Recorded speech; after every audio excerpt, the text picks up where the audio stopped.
All right, I wanted to continue our discussion of the impact of genetics on human behaviors. And last lecture, we talked about some just review of some neural structures, neural anatomy. Then what I want to do now is a series of, hopefully reasonably short, but a series of them where we talk about some examples. Okay, there are many, many examples as we'll see, but we're going to talk quite a bit about schizophrenia, a little bit about dementia, and some of the other gene systems that are involved. And eventually we'll get down to a couple of discussion about animal models. So first, let me just kind of look at behavioral disorders in general. Okay, some information about that, so we have some perspective about it. This is from several years ago. Okay, but it doesn't really matter. The values are pretty much the same. These genetic problems that relate to illness, okay, mental illness in particular. Not all mental illness is genetic, but a lot of that, I mean, there's a pretty high propensity. So this is the prevalence among individuals who are 18 years or older. This is the early 2000s, and we see here somewhere around 18% of humans will report some type of illness that's related, to neural systems. Now, these can be trivial in the sense that they are fairly simple and not life-defining type things. Or they can be things that are obviously very, very critical. In fact, it can be things that can lead to lethality. But, and a lot of them are fairly simple things like phobias, okay? How many of us have phobias? It's probably much higher than that. We just reported. And they say things like, true fear of heights, spiders, and people are afraid to fly, people are afraid to do all sorts of things. And there's a fairly high propensity of that. And it's why that's considered a mental illness is, it's just simply things that are sometimes out of our control. And we all have various ways of that. I don't have any fear of heights. I used to rock climb. I collect spiders with friends and snakes and bats and all sorts of things. And I'm a pilot, so I don't care about, flying doesn't bother me. But I do have phobias, like many people. I have this trypophobia, which is these phobia of these little dotty, open little circle things like you see over here. And I mean, that's a serious phobia for me. I look in that right now. I'm going, ooh, okay, I don't like that. So those are triggers. Doesn't affect my life at all, but they're there. But other things do. Obviously, depression, ADHD, which probably this is 2000s data. This is probably grown. Okay, the proportion of this in the population. Because it's been a change in the way it's been defined. Okay, so it's not really maybe a greater prevalence of the disorder, but my good friends of mine is a child psychiatrist, and she keeps telling me that they're changing the definitions of this and autism and other things. So you're seeing more of it defined, even though it was probably there anyway. You're seeing more of it recognized. So these values go up and down, but and they can vary over time. Depending on what's going on. But here we have some important ones, things like schizophrenia that we're going to talk about is about 1%. That's pretty consistent around the world. And that's pretty high if you think about 1% of individuals having schizophrenia. That's a lot of people. And then we have things like bulimia and things which are less common, but certainly are very important. So I just wanted you to kind of, think through. There's this large list here. Things like depression, major depression being very high on the list, and other forms. So what about the genetics of this? Well, there are lots of ways we do genetics, looking at this, but one of the ways that we've talked about before is this idea of looking at the relationship between dizygotic and monozygotic twins. And concordance is basically the proportion of twin pairs that both express a trait, okay? And this is a rough measure of inheritance. And I say rough because it's, in some way, this is might be equivalent really to broad sense heritability. Okay, and in fact, it's been used as a surrogate for broad sense heritability, the other ways of calculating it. And what we see here is that there's some, if you consider this column here as broad sense heritability, there are things that have schizophrenia is a heritable condition, right? And that's shown by these monozygotic twins having it. Things like bulimia has some inheritance to it, okay, but not huge, all right, but it does have some. Attention deficit disorder, hyperactivity, those sorts of things, however you want to define those, have a fairly high rate that they are heritable. And again, you know, you see it in this case in both of the individuals, both monozygotic and dizygotic twins. Other things like autism, you see a high proportion of this being related to a heritable. And how is that heritable? That's an interesting question. Although you don't see it nearly as high in dizygotic twins. So you know, it's an interesting one. And there's some that delinquency, I don't worry about those. We're interested in these ones that were related. Panic disorder, okay, is one of those that you saw on the list before. Okay, so what does it tell us? Well, it tells us that there are a lot of different forms of things that are related to behavior, okay? That there is some evidence that, as you would expect, that many of these have a genetic, at least background to it. Doesn't mean it's 100% genetic, remember it's broad sense heritability. So there's a lot of the from there. And again, we're talking about variation here, okay? So we're not talking about direct inheritance. We're talking about of the variation that we see in things like schizophrenia, how much of that is heritable. And we'll see in a moment why that might have a lot of variation to it. So let's start out and look at that, okay? Let's kind of concentrate for a bit of this, the rest of this lecture on schizophrenia. We're going to break that into two parts. This is the first part, which is really looking at genes. And then we'll come back and we'll talk about another lecture after this on schizophrenia that has to do with called pruning. All right, but right now we're going to look at genes. So first, we probably ought to define what we're talking about. This was taken off of the American Psychiatric Association web. So this is taken directly from there. I'm going to give you a second to look at it. But it's basically their definition of schizophrenia. It's a chronic brain disorder that affects less than 1% US population. When it's active, that's important. The symptoms are delusions, hallucinations, disorganized speech, trouble with thinking, and lack of motivation, okay? It's about equal in males and females, although it tends to have an earlier onset in males than it does in females.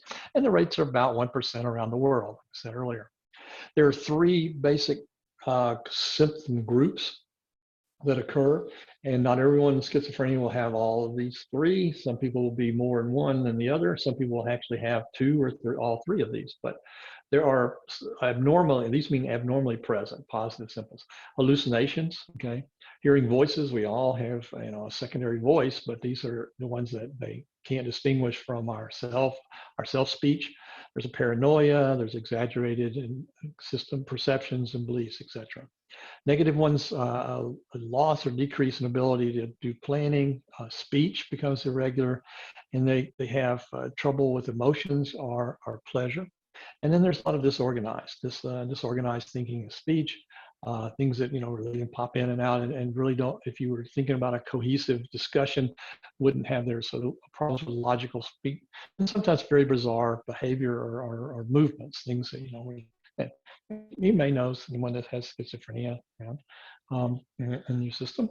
Okay, they're not dangerous people. They're just people that tend to have you know, these problems. So gene-wise, what do we look at? Well, there are lots of genes we're going to find out, but I just thought I'd give an example. One, and pretty well documented, is known as the DISC1 gene, which stands for disrupted in schizophrenia 1 gene. It's a found on chromosome 1, the largest chromosome. It's way down here on the long arm at about Q42. So it's a gene that's found down in this region. And it's involved in a couple of things. One, it's involved in actual formation of the cytoskeleton, so the microtubules, right, through actin.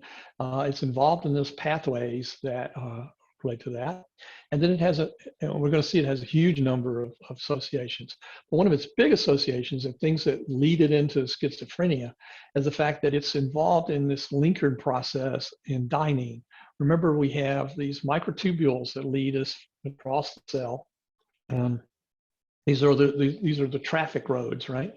And we have two things. We have dynein, which tends to transport material toward the nucleus. And we have kinesin, which tends to transport things away in the direction that tends to be away from the nucleus along these microtubules.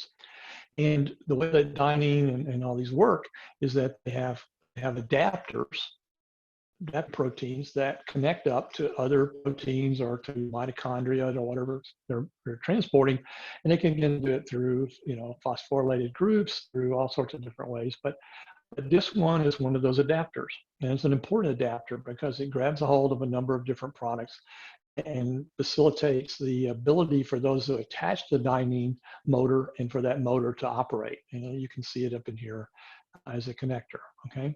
And it helps carry that cargo, and then whether that cargo is going in to be brought into a lysosome or to the process, autophagy, whatever the process is, okay? All right, so it has a number of functions. In fact, if we really look at it, lots of functions. Here's just one at the center of its hemisphere of relatedness, okay, of things that it might affect. And it affects MAP kinases, it affects TRAF, it affects all sorts of things. It's a because of this, both the fact that it is a carrier adapter to move things onto the dynein molecule. It adapts to lots of other things, and it has, a lot of this are secondary relationships, but if this one isn't working properly or doing something else, you have a breakdown of a lot of these different forms that are going on here. And as you can see, the red ones here is that list are parts of things that have been associated with schizophrenia, right?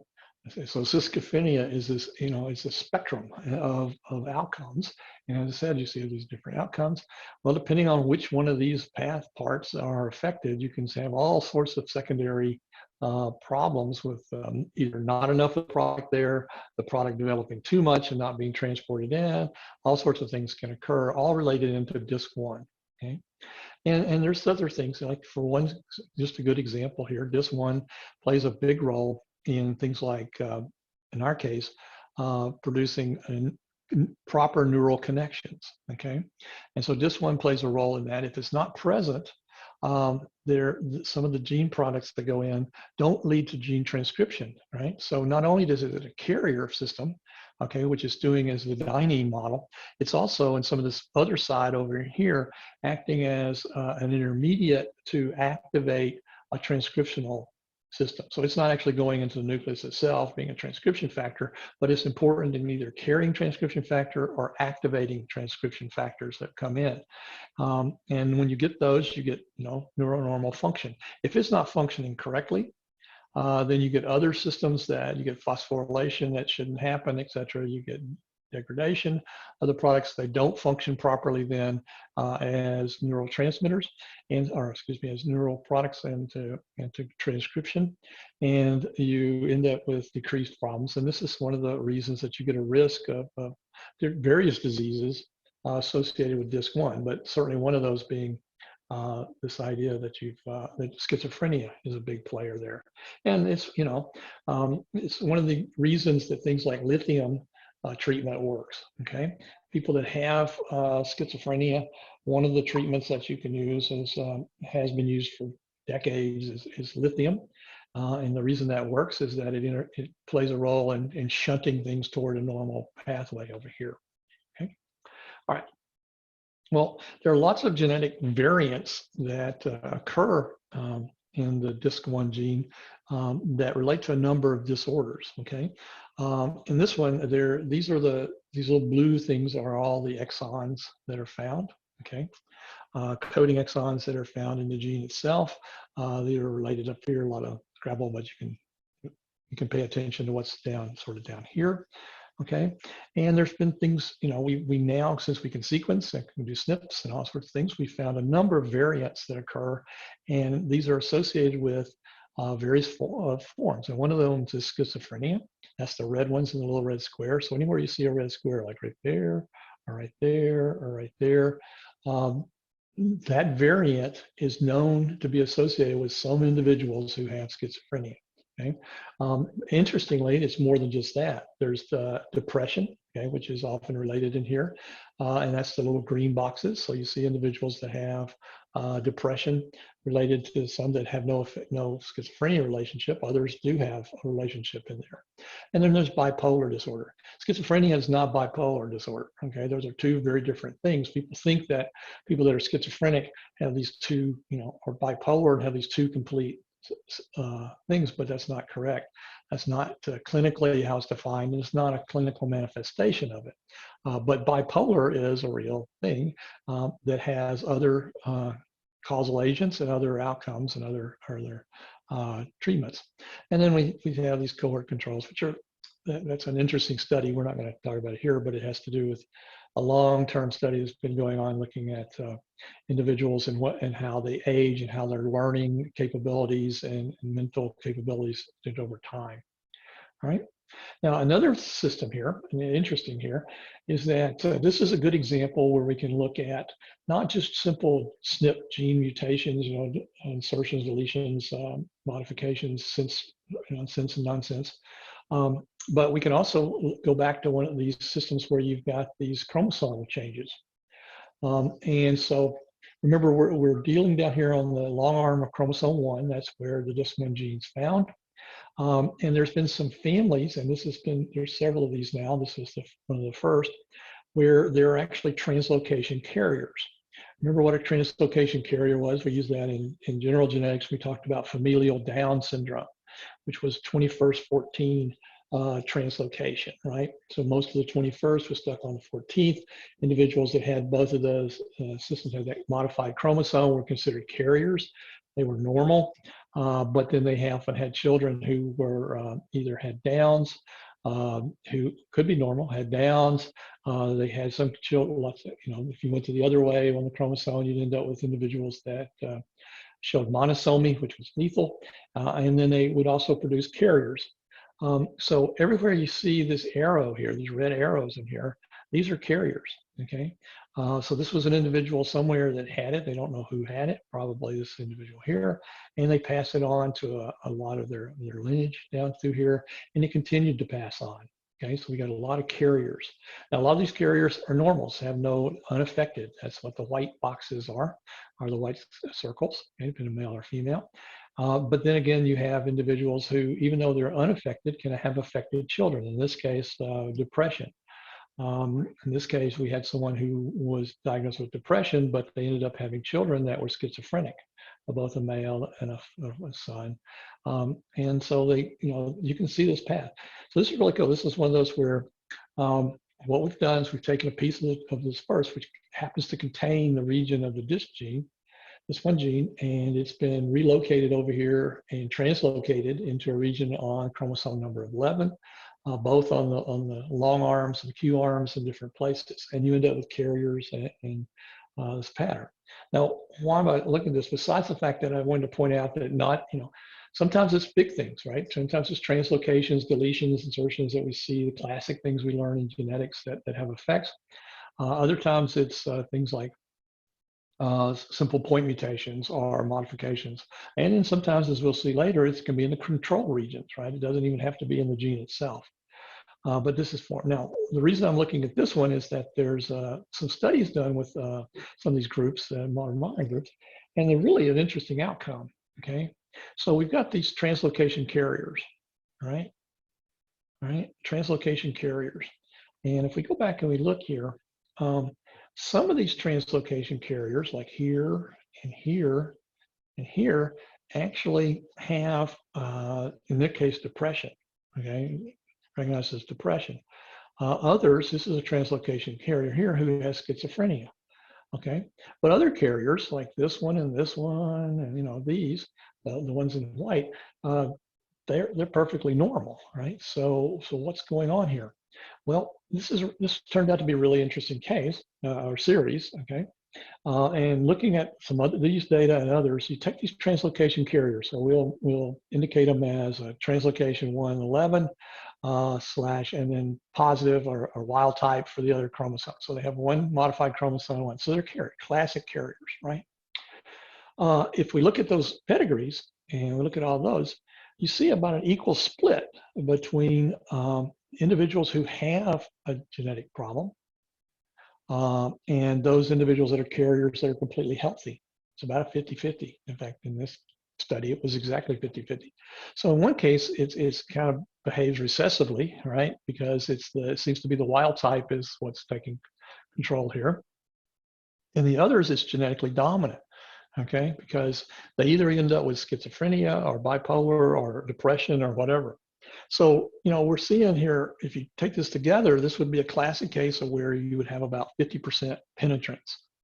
This is the same genotype up here as it is down here, yet, as far as the trait itself, you consider it a dominant trait, which it is generally. Only about half the individuals that have it actually express it, okay? So it's that would be penetrance. That's what the definition of penetrance is. So it's a good example. That's one of the reasons I wanted to use it. The other reason I wanted to use it is that we're not sure how this works, okay? Why this occurs, and it's very controversial, and it hasn't been solved even now, even though this was back almost 20 years ago that it was first discussed.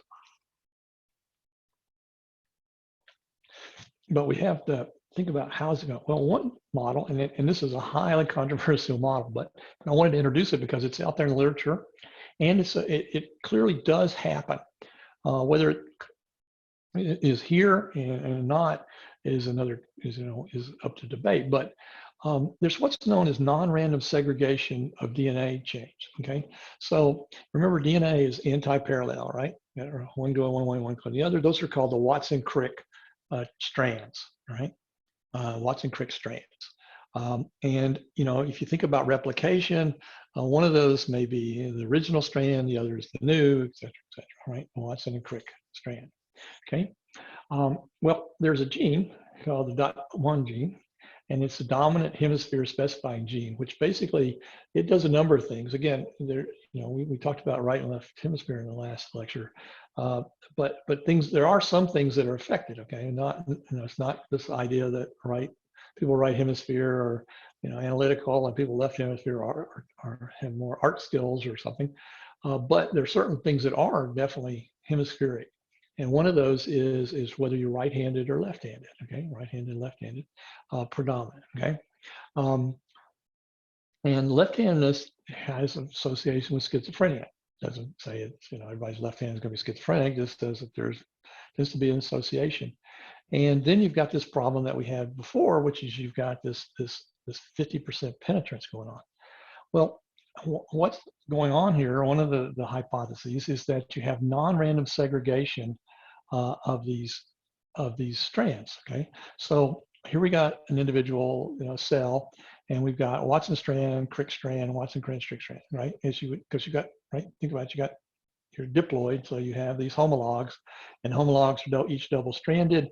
One's go one way, one going the other, and it was always thought that when you went through mitosis, that it was random, which you're going to have to replicate, go through the process, right? Replication, all that, and then mitosis. That it's random which direction they go, and lots and lots of research says that it is, okay, because you can follow through fish and other things, light up chromosomes and which side, and you can see that it's basically random. But there are some cases where it's non-random. By that we mean somehow, and we know this in some spermatogenesis and with paternal and systems, maternal derived and things, that the Watson side tends to go together. This black is because that's the new strands, right, after replication, and then when you're in the process of mitosis. Somehow the new cell gets both of the Watson strands, and another cell gets both of the original Crick strands. Now you would expect this would be, this would be a green W here and a red C here, and that'd be so you expect this one to be over there and this one be over there. That would be random. But this is a non-random pattern. And this is one of the ways it's proposed that we might be, early on in embryonic development, that we might end up with, left and right. And this has to do with the hemisphere genes, whether they're on here in the Watson side, right? And the Crick side is they're off because the gene's not over there. Remember, Watson Crick, one side's got a gene on it, one doesn't. So the off means that there's simply not a gene on that side. So we end up with this sort of non-random pattern. So what does that have to do with schizophrenia? Well, it has to do with sort of this idea that maybe this is what's going on to give us this 50% penetrance, 50% healthy, 50% disease. What? Well, we've got this, this is what it would look like if you were a individual that is a carrier, right? You'd have one side that's modified and one homolog that's normal. But somehow the Watson models were these that end up over here. You might end up with on. If that would be healthy, okay, be normal. Or you might end up with the Cricks being on both sides, that might be healthy. Or in the case where you get random process, you might end up with one on, one off, one on, one off, and you end up with this relationship where you get a problem. So these individuals who got the normal segregation, okay, would be the ones that ended up being having schizophrenia or whatever, okay? And these that didn't. Now, one epi alleles here, well, this is just showing, this is the ways that it was marked and how it might occur by looking at people that are left-handed versus right-handed and trying to figure out why they were that way, okay? Anyway, it's an interesting model, and it has to do, again, with epigenetics, because epigenetics is, these non-random processes. We didn't modify the DNA in any way. We simply modified how they were transmitted down through the process. It could be that it's methylation, it could be all sorts of things that go on. So I just want to point it out. I just wanted to as you're advancing in genetics, you need to understand that, we teach it as, 100% segregation, or, you get everybody, and particularly in mitosis, everybody gets exact perfect copy of what the original cell was, and the daughter cells are perfect copies of that, and everybody gets one strand or the other. And in fact, there's some evidence that that's not always the case, and there's some evidence that it might be associated with some of these unexpected outcomes. All right, that's all I want to say about schizophrenia in general and genes, and then the next lecture we'll talk about schizophrenia related to pruning. Okay, and the concept of pruning, which is not just schizophrenia, it has other things that we'll work with as well.